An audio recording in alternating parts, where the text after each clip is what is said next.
Doctor Sasidharan, ഇപ്പോൾ IMA പ്രധാനമന്ത്രി നരേന്ദ്രമോദിക്ക് ഇപ്പോൾ വന്ന പുറത്തു വന്നൊരു വാർത്തയാണ്, കത്തയച്ചിട്ടുണ്ട് എന്ന് പറയുന്നത്. അതായത് പെട്ടെന്ന് തന്നെ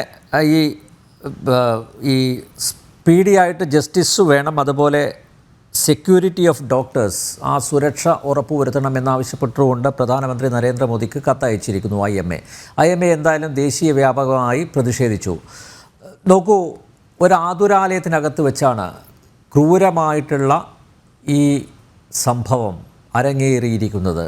ആശുപത്രിയാണ് വേദിയായിരിക്കുന്നത്. അതിനെ എത്രമാത്രം ഗൗരവത്തോടെയാണ് IMA കാണുന്നത്? നമുക്കറിയാം, വന്ദനാദാസിൻ്റെ കൊലപാതകം, അതേൽപ്പിച്ച ആഘാതത്തിൽ നിന്ന് നമ്മളൊക്കെ ഇനിയും മുക്തരായിട്ടില്ല. ഇപ്പോൾ നോക്കൂ, ക്രൂരമായി റേപ്പ് ചെയ്യപ്പെടുന്നു, കൊല ചെയ്യപ്പെടുന്നു. ആശുപത്രി അധികൃതർ അറിയാതെ ഇങ്ങനെയൊരു കൃത്യം അവിടെ നടക്കുമോ? ഡോക്ടർ ശശിധരൻ.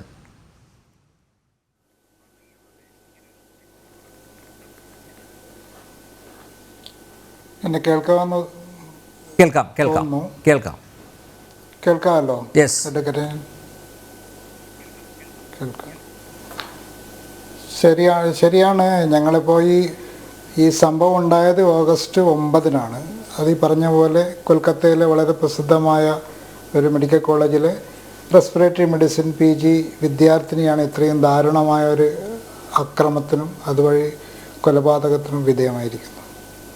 വളരെ വേദനിപ്പിക്കുന്നൊരു സംഗതിയാണ്. കാരണം വെച്ചാൽ ഞങ്ങൾ ഇപ്പോൾ ഇവിടെ സൂചിപ്പിച്ച പോലെ കേരളം കഴിഞ്ഞ വർഷം അനുഭവിച്ച അതിതീവ്രമായൊരു സംഗതിയാണ് ദേശീയ തലത്തിൽ വേറൊരു രൂപത്തിൽ വന്നിരിക്കുന്നത്. അപ്പം ഞങ്ങളിവിടെ പ്രധാനമന്ത്രിക്കും എല്ലാവർക്കും നമ്മൾ നിവേദനം കൊടുത്തു കഴിഞ്ഞു. അതായത് നമ്മുടെ 3 ആവശ്യങ്ങൾ: ഇതിലുള്ള അറസ്റ്റ് എത്രയും പെട്ടെന്ന് ഉണ്ടാവണം, അവരുടെ സ്പീഡി ആയിട്ടുള്ള ഇതിൽ ട്രയൽ ഉണ്ടാവണം, അവർക്ക് പരമാവധി ശിക്ഷ ഇതിൽ വാങ്ങിച്ചു കൊടുക്കണം. അതിനുമപ്പുറം ഇനി ഒരിക്കലും ഇത്തരം സംഭവങ്ങൾ ആവർത്തിക്കാതിരിക്കണമെങ്കിൽ ഇപ്പോൾ 25 സംസ്ഥാനങ്ങളിൽ ഇപ്പോൾ നിലവിൽ ആശുപത്രി അല്ലെങ്കിൽ ആശുപത്രി ജീവനക്കാരെയും മറ്റ് സ്വത്തുക്കളെയും സംരക്ഷിക്കാനുള്ള ആശുപത്രി സംരക്ഷണ നിയമം നിലവിലുണ്ട്. അതെത്രമാത്രം ഫലപ്രദമായി നടപ്പിലാക്കുന്നുണ്ടെന്ന് വേറൊരു വിഷയം.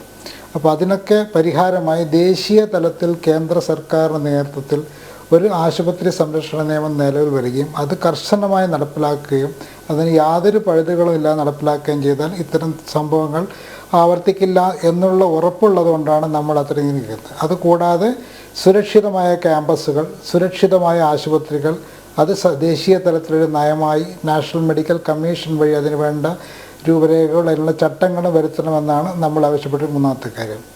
ഇതിപ്പോൾ ഈ കൊൽക്കത്തയിൽ സംഭവിച്ചിരിക്കുന്ന ഒരു ആശുപത്രിക്കകത്ത് തന്നെയാണ്. അതേപോലെ തന്നെ മിക്ക ആക്രമണങ്ങളും നടക്കുന്നത് ആശുപത്രിക്കകത്ത് അല്ലെങ്കിൽ അത്യാഹിത വിഭാഗത്തിൽ, അതല്ലെങ്കിൽ പരിസരങ്ങളിലാണ്. അപ്പോൾ അതിൻ്റെ ഏറ്റവും പ്രധാന ഘടകം ഈ സുരക്ഷിതമായിട്ടുള്ള സാഹചര്യങ്ങൾ ആശുപത്രികളിലും അതുപോലെ തന്നെ മറ്റ് ആതുരാലയങ്ങളിലും ഇല്ല, ആതുര ശുശ്രൂഷ കേന്ദ്രങ്ങളിലും ഇല്ല എന്നുള്ള ഒരു വാസ്തവം നിലനിൽക്കുന്നതുകൊണ്ടാണ്. കാരണം നമുക്കറിയാം, ഇപ്പോൾ ഈ വലിയ മെഡിക്കൽ കോളേജുകളിൽ, വലിയ ക്യാമ്പസുകളിൽ ഇപ്പം ഡോക്ടർമാരായാലും മെഡിക്കൽ വിദ്യാർത്ഥികളായാലും രാത്രി കാലങ്ങളിൽ അവരുടെ ഡ്യൂട്ടി സംബന്ധമായ കാര്യങ്ങൾക്ക് അല്ലെങ്കിൽ പഠന സംബന്ധമായ കാര്യങ്ങൾക്ക് നീങ്ങുന്നതിനിടയിൽ അവർക്ക് സുരക്ഷിതമായിട്ടൊരു പ്രദേശം കിട്ടുന്നില്ല. അതേപോലെ തന്നെ ഈ ഒരു സംഭവം എടുത്തു നോക്കിയാൽ തന്നെ അതിൽ ആ ഡോക്ടർക്ക് ഡ്യൂട്ടി സമയത്ത് കിടന്നുറങ്ങാൻ അല്ലെങ്കിൽ കിടന്നുറങ്ങാൻ എന്ന് പറയാൻ പറ്റില്ല, റെസ്റ്റ് എടുക്കാനായിട്ടുള്ള ഒരു സുരക്ഷിതമായിട്ടുള്ള അടച്ചുറപ്പുള്ള ഒരു സ്ഥലം കിട്ടിയില്ല എന്നുള്ളതാണ് വാസ്തവം.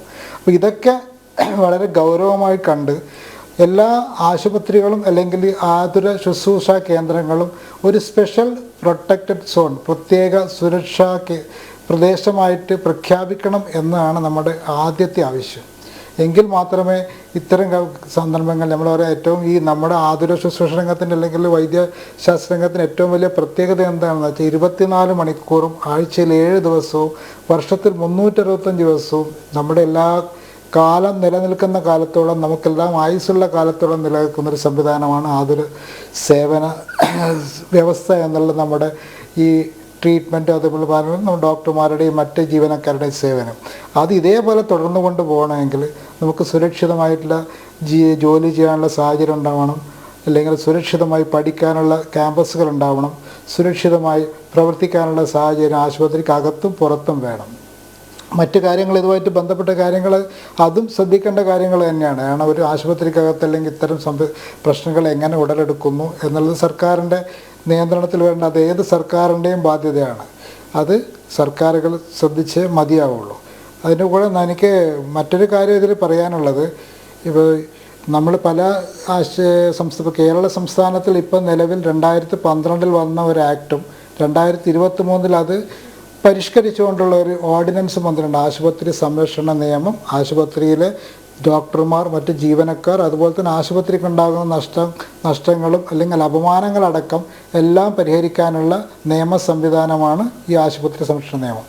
അതുപോലും നമുക്ക് പൂർണ്ണ രീതിയിൽ ഉപയോഗിക്കാൻ പറ്റുന്നില്ല എന്നുള്ളതാണ് ശരി. കാരണം വെച്ചാൽ പല ഇടപെടലുകൾ, അത് ഏത് സംസ്ഥാനത്തായാലും ഏത് ഭരണത്തിന് കീഴിലായാലും ഇടപെടലുകൾ ഉണ്ടാവുന്നതുകൊണ്ട് തന്നെ ആയിരിക്കാം പലപ്പോഴും ഇതിൻ്റെ ശരിയായ രീതിയിലുള്ള നടപ്പിൽ വരുത്തൽ ഉണ്ടാവുന്നില്ല. അതുകൊണ്ട് തന്നെ നിയമങ്ങൾ ഉണ്ടാക്കിയാൽ മാത്രം പോരാ, അത് തുടർച്ചയായി വിശകലനം ചെയ്യാനും അത് തുടർച്ചയായിട്ടുള്ള ഫോളോ അപ്പ്, തുടർച്ചയായിട്ടുള്ള ഓഡിറ്റ് ഇതൊക്കെ നടത്താനും സംവിധാനം ഉണ്ടാവണം.